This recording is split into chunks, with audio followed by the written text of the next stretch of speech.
How do we know that Christianity is really true? By Chris Morphew. Read by me, the author, Chris Morphew.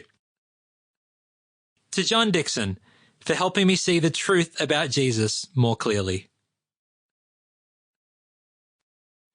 Chapter 1. The two most important questions.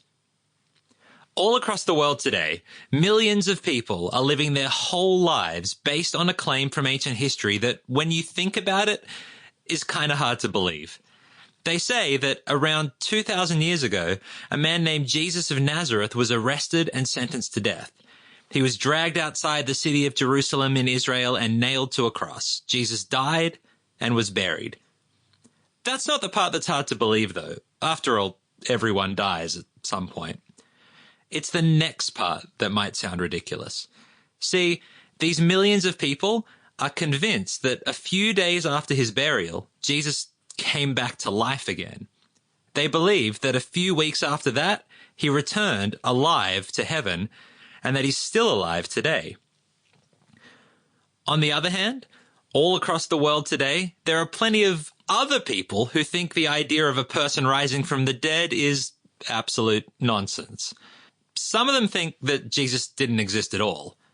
Others think he probably did exist, but that he was just an ordinary human being with some nice things to say about loving one another. An ordinary human being who died and then stayed dead.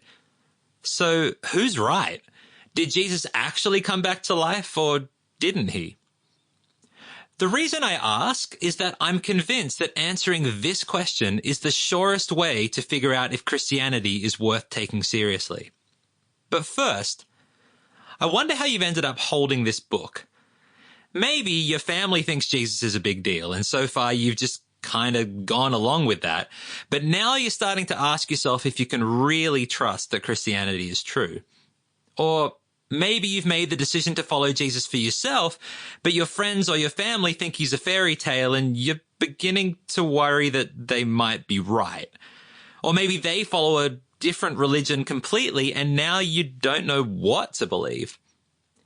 Or maybe you're the one who thinks Jesus is a fairy tale, but someone's given you this book because they're trying to convince you that he's worth taking seriously after all. Or maybe you're somewhere in the middle. Maybe you've got a sneaking suspicion that Jesus might be who the Bible says he is, but you want to know if there's any solid evidence. However you've come to this book, I am so glad you're here, because it turns out there really is solid evidence that Christianity is true. And like I said, it all comes down to one question. Did Jesus... Sample complete. Ready to continue?